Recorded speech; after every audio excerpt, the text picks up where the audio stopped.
So I think today this is our first discussion, and like I have mentioned in our previous introduction, that this is introduction to chemistry, EMN 1104 and EMG 1104, and I do expect that there could be some students under metallurgical engineering as well as mining engineering. You share the same course under the codes EMG 1104 and EMN 1104. So I will start by just introducing the topics that we are going to cover in this course. I think I've already shared with you the course outline, and basically we have about 8 topics that we are supposed to be covering, and today we are going to introduce the first aspect, which is states of matter, and from there we'll have to proceed to atoms and molecules. We'll also cover bonding. Under bonding, we'll look at the different types of bonding, including ionic, covalent, and coordinate types of bonds. Then we'll also move to atomic orbitals, where we are going to look at the different types of orbitals and orbital structures, including electronic configurations. Then under topic number 5, we'll look at molecular shapes and electronic structures, and we'll also move on to an introduction to chemical reactions under topic number 6, where we are going to look at elemental composition, neutrality, and types of chemical reactions, including balancing of chemical reactions. Then on topic number 7, we are going to introduce organic chemistry, and we are going to discuss about the chemistry of carbon, and we are going to look at aspects like isomerism, empirical formula, and structural formulas. And lastly, we are going to look at hydrocarbons as another topic under organic chemistry. And under hydrocarbons, we are going to look at 2 classes of hydrocarbons, alkanes and alkenes. I think that's basically what we are going to cover in this course. And you realize that as per your assignments, everything that is going that's covered in your assignments is actually covered within this content. It's part and parcel of this content. So those are the aspects that you should read around when you are preparing for your assignments, when you are preparing for your in-class tests, when you are preparing for your final examinations. It is basically based on these topics, and that's the outline of everything that we are going to cover. So for today, we are going to introduce states of matter. We are going to look at just an introduction.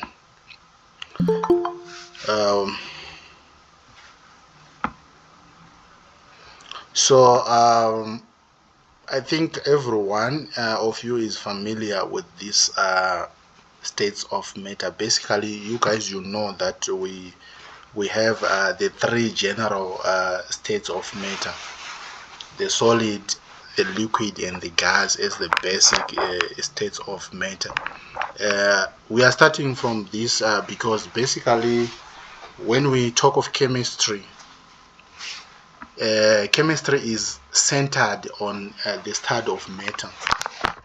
We are looking at the study of materials, all materials around ourselves, around us. That's why we are starting from this topic, so that we get to familiarize ourselves with the basic concepts around all materials, whether they are solids, they are liquids, or they are gases. All materials that are around us, they are matter. So We can talk of matter as anything that occupies space, anything that has volume. And when we look at the states of matter, you realize that basically we have those three states of matter: solid, liquid, and gas, like I have mentioned. And we'll also look at another additional state which is called plasma. And some can call it a state of matter, but some can also assume that plasma might not be regarded as a state of matter. But we are going to look at it also at the end of this discussion. Okay, so like I've mentioned that matter is anything that takes up space and anything that has got mass. When we are studying chemistry, we are looking at anything that occupies space. And in chemistry, we know that all these materials around us, all matter is made up of small particles or small building blocks, which we call atoms. So basically, when we look at the arrangement of these atoms, that is when we can tell if a material is a solid, a liquid, or a gas. It depends on how these atoms or how these small particles are arranged. And it's not only about their arrangement, it's also about the energy that they possess. These particles, they have energy, and how much energy they possess also depicts whether it's going to be a solid, a liquid, or a gas. So those states of matter, they are based on particle arrangement, the way in which particles are arranged. You see that when we talk of a solid, a liquid, and a gas, we can differentiate them based on the way in which the particles are arranged. We can also differentiate them based upon the energy of the particles. You realize that some particles have got more energy, and while others, they have less energy.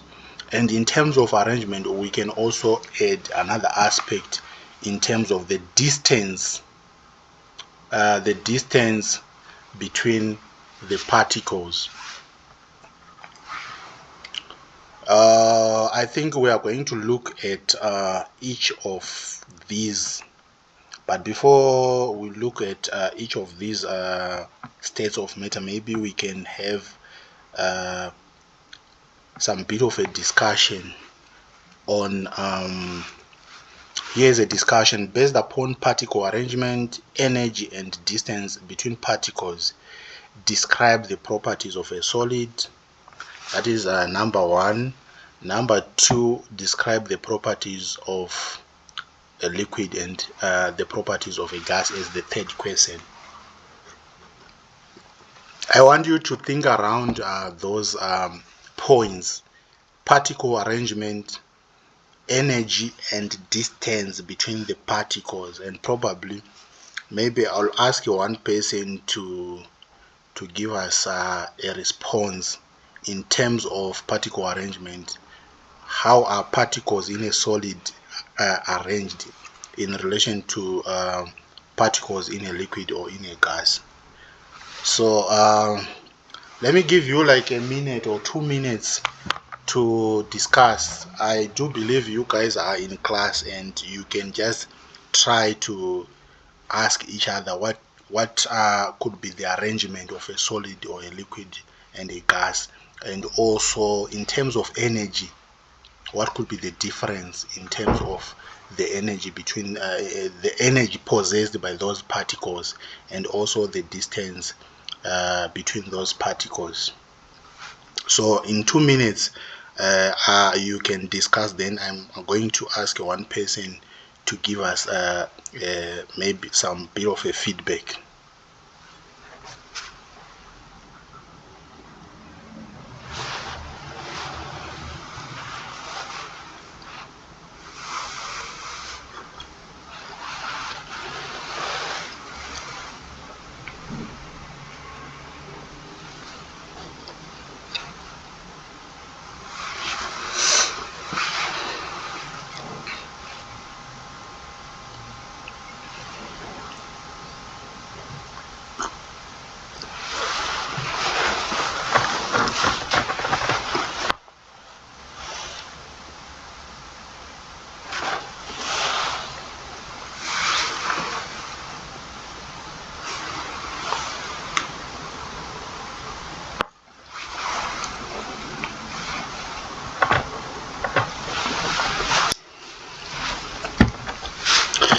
Okay, I think you guys have discussed. Let's hear from one person who can tell us, based on particle arrangement, uh, try to describe the properties of a solid, a liquid, and a gas. Who can try to explain to us? I think you guys are already familiar with these things. This is just an introduction to chemistry, so maybe one person can try to explain to us before we explain further about this.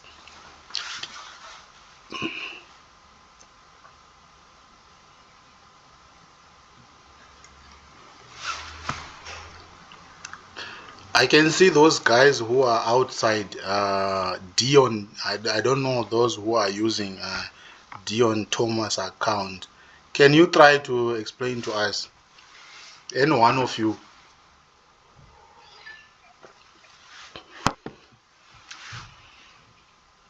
Okay, okay. When you talk solid and it solids, they are closely, tightly packed together. They are less dense as compared to liquid and gas. And when we talk about liquid, they are loosely packed together. They are denser than the solid state. And we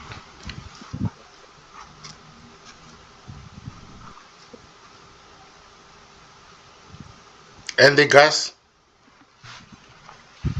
and when hmm? and we get after the second, and when we get to gas state, they are loosely packed together. They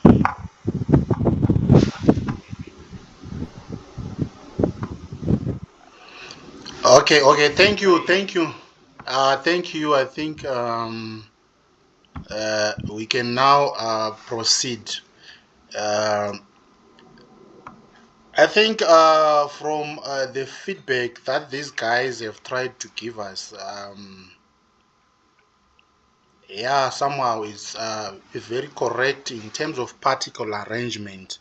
So you realize that when we talk of arrangement of these particles and when we talk of their energy, everything is centered on the kinetic theory of matter. And this theory tells us that matter is made up of particles which are in continuous motion, and the motion or the movement of these particles depends on the amount of energy that they possess or the energy that they have. So we are going to look at these particles depending on the nature or on the state of uh, the substance. So we'll start to look at the solids. Basically, as they have rightfully said, particles of a solid are tightly packed. They are very close to each other.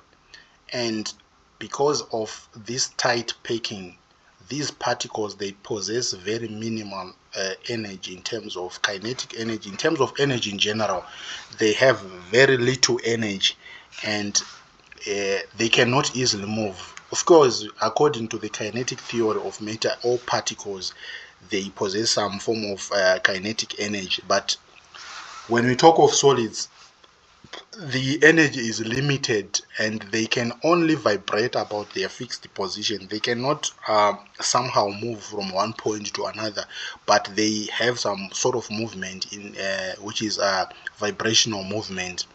And you realize that because these particles are close to each other, um, these are solids. They have a definite shape, they have a shape, and they have a definite volume. We can tell that the shape of this solid material is spherical, is rectangular, and they also have a definite volume that you can actually measure.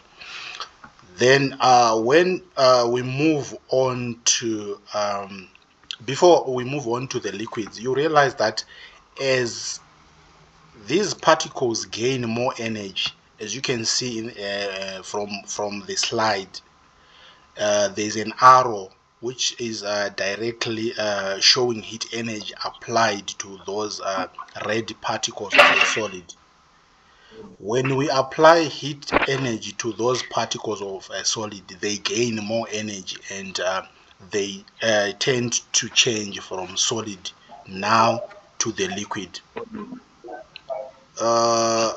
You can try to mute your mic. This is Mr. Divine. Let me try to mute you because I don't know what's happening there.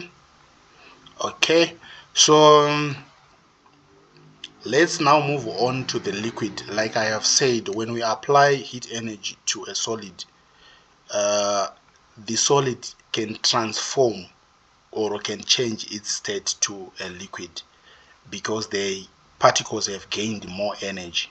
But because of the change of state, you realize that the properties will be somehow different. So we'll look at the liquid state. So in terms of particles, in terms of particle arrangement, you realize that particles of a liquid, they are somehow tightly pegged, but not as tight as in the solid. They are far enough, they are far apart, such that they can move, they can slide. There's a sliding movement, they can slide over one another because there's some form of space between them. And liquids, because they are somehow closely pegged, they have a definite volume. It is possible to know the volume, but unfortunately, because of the sliding movements, they don't have a definite shape. They have an indefinite shape. You can't tell the exact shape of a liquid. Like we have said, when we apply heat energy to a liquid, the liquid can gain more energy and get transformed to a gas. So you realize that we can now move on to the gas particles. These particles have a lot of energy. They are in constant motion, and not just motion, they move freely at high speeds. Particles of a gas are very far apart from each other, and you realize that gases do not have a true shape or volume because they tend to be moving from one point to another. So it is difficult for you to tell the volume or the shape of a gas. So that's basically the three states of matter that we can talk of: the solid, the liquid, and the gas. And we'll try to look at the different changes that occur when we change from one state to another, and also to add on to the other fourth phase, which or fourth state, which sometimes we can we cannot consider it to be a true state of matter, the plasma. We will look at that one also. So looking at the changes of state, which we can also call the phase changes. When we change from one state to another, we can call that a change of phase. So we are changing from a solid phase maybe to a liquid phase, or from a liquid phase to a gaseous phase. Usually phase changes are associated with heat energy changes. It might be addition of heat or removal of heat. For example, if we have a solid and we try to convert it to liquid through addition of heat, by adding heat into the solid can actually melt to become a liquid. And it is important for you to get to know the term or the terms that we use to describe those phase changes. If there's a change from solid to liquid, that is melting, and if there's a change from liquid to solid, that is freezing. And you should also be familiar with the heat changes associated with those phase changes, whether you are going to add heat energy or to remove. We can also change a liquid to a gas, and the phase change can be referred to as vaporization. And we can also have a phase change from a gas back to a liquid by cooling or by removing heat, and that phase change can be referred to as condensation. And we can also have another exceptional phase change in which a solid can directly change to a gas, and that is what we call sublimation. I think you guys are actually familiar with these phase changes. We can also have a situation whereby when you have your solid, you heat it, it becomes a liquid. You further heat it, it becomes a gas. Then if you continue to heat that gas at very, very high temperatures, something is going to happen. It remains a gas, but that gas will be somehow different, because uh, a gas is made up of atoms, individual atoms of an element. I think we will look at those aspects when we look at atomic structure. But these atoms at very, very high temperatures, they become ions, or they become ionized. At temperatures maybe above 1000 degrees Celsius, you realize that if you have gaseous particles, instead of remaining gas, they become ions. How do they become ions? They lose electrons and they become positively charged. So it becomes now a gaseous sea of gas ions and electrons. And basically we can't just say that one is a gaseous phase or state, and that one is called a plasma, because you realize that a plasma has got some special features which are different from the normal gaseous phases. And let me just show you some of the features of a plasma. So basically a plasma, like I said, is an ionized gas, and the plasma has this feature. It is a good conductor of electricity. It conducts electricity because it possesses some charges.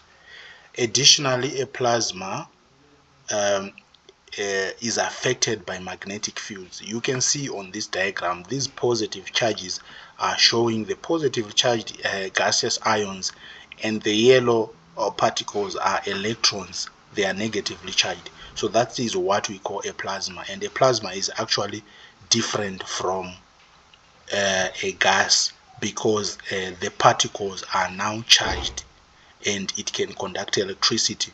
It can be a plasma made up of a non-metal element. You realize that it is possible for it to conduct electricity even if it is a non-metal. So they behave like gases, but plasmas they are not they cannot be considered to be gases, but they don't have a definite shape or volume also like gases. Let's move on to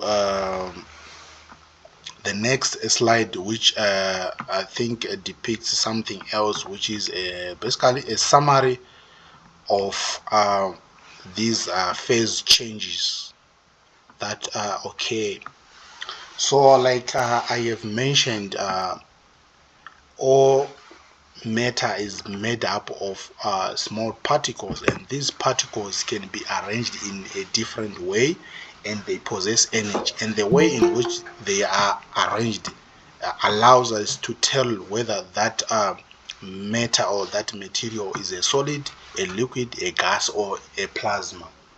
And basically for us to transform matter from one phase or from one state to another, we need to add energy, or we need to remove energy. If we add energy to a solid is going to be transformed to a liquid, and from a liquid, when we continue to add more energy, it is going to be transformed to a gas.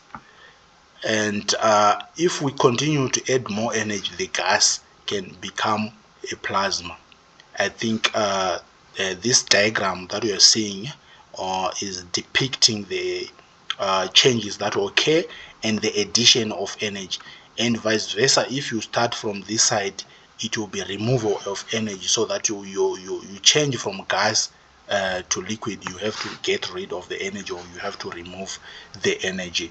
So I think this diagram is just summarizing everything that we have described in terms of particle arrangement, in terms of energy requirements for a phase transition, or for a phase change to occur.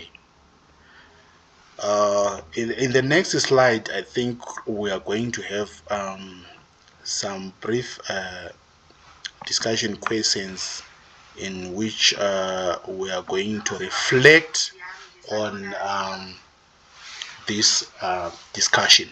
So the first question that we are having here is, how does temperature affect solids? How does temperature affect liquids? What is meant by changes of state? And the last question is saying, describe how a plasma is generated from a solid material. So I think basically these questions are trying to address what we have been discussing in terms of composition of these three states of matter, and in terms of phase changes from one state to the other. And these are the basic aspects that you should be familiar with before we continue to look at the atomic structure of different elements. So maybe one person can try to attempt the last question. Describe how a plasma is generated from a solid material. Maybe one person can try to attempt that question. And I think it is important for us to note that besides those phase changes, or those changes of state from solid to liquid, from liquid to gas, and from gas to the plasma, you may see that there could be some other changes that can occur. For example, from solid directly to a gas. Yeah, there are some other materials that can undergo such a phase change. For now, let me allow maybe one person to respond to the last question, which says, describe how a plasma is generated from a solid material.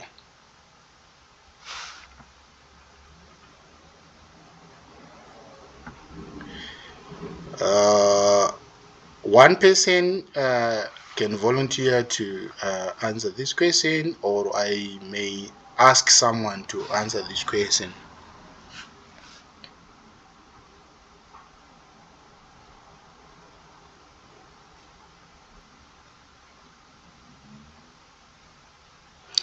Okay, there is Ms. Jongon. Can you try to unmute yourself and try to answer this question on how a plasma is generated from you are starting from a solid material, and try to explain to us how do you come up with a plasma. Ms. Jongon, can you try to unmute yourself? All right. In general, I think a plasma can be generated by simply applying a lot of heat to a solid until it's, all right, in a shortcut, it's until it becomes, it sublimes to become a gas, if you understand what I'm saying. When it becomes a gas, you apply more heat to a gas until it ionizes. Okay.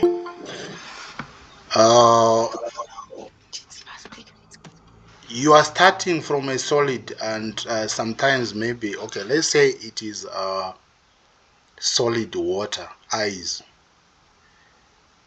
How do you get a plasma from water? Miss, you can respond again, because it's like you give us a description based on a solid to directly to a gas. Okay. When you want to take a plasma from a solid, well, firstly you add enough heat to a solid until it becomes a liquid in a liquid state. Once it becomes a liquid state, you you then apply more heat to vaporize the liquid into gas. Once it becomes gas, you apply more heat enough so that the gas ionizes to become plasma. Okay, thank you. I think that is the perfect response that I was expecting, and I think this marks the end of our discussion on an introduction to the states of matter. And now I also allow you guys, if you have any comments or questions, I'm giving you this time to ask questions or to comment before we close the discussion.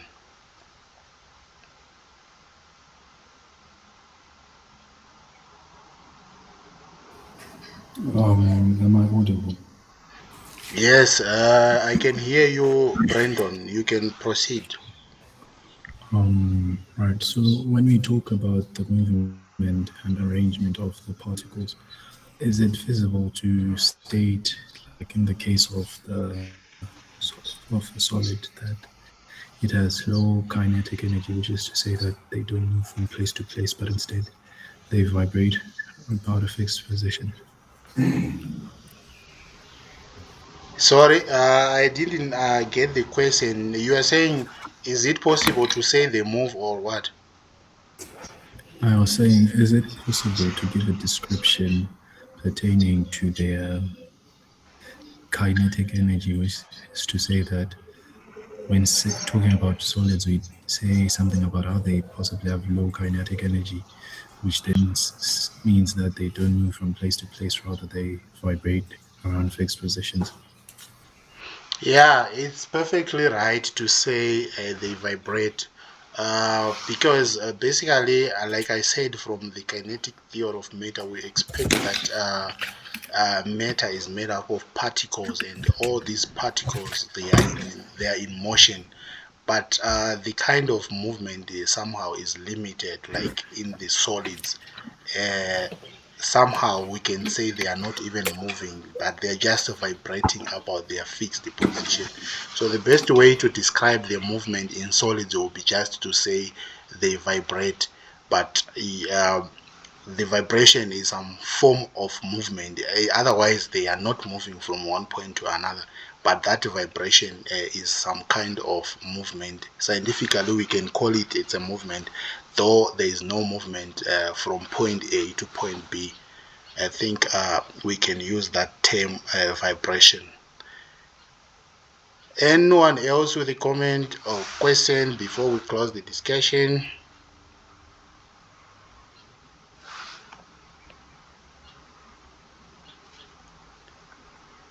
Okay, so I think today it was just an introduction to the first aspect, and in our next lesson, which I think maybe will be on Monday, we are going to introduce atomic structures. We are going to look at now deeper down into the study of matter. We look at materials, we look at matter at its atomic level. Then we need to understand the structure of an atom, and we also need to look at elements, symbols, and also the periodic table as the second part. And I think I will be sharing with you the summary notes as well as the presentation before we have the lesson. And you guys should remind me that you should I should send you a copy of the periodic table of elements. I expect that you, when we discuss about atoms, when we discuss about elements and symbols, at least each and every one of you should have a copy of the periodic table of elements. So I think I'll share with you that one on the Google Classroom platform as well as on the WhatsApp platform. So for now, I think I'll allow you to research more on the same topic that we have been discussing about if you want to look at more information and try to relate to what you already have in your assignments. I think in your assignments there's one question on this aspect. Thank you for attending. The class representative, kindly make sure that students who have attended can also sign the attendance register.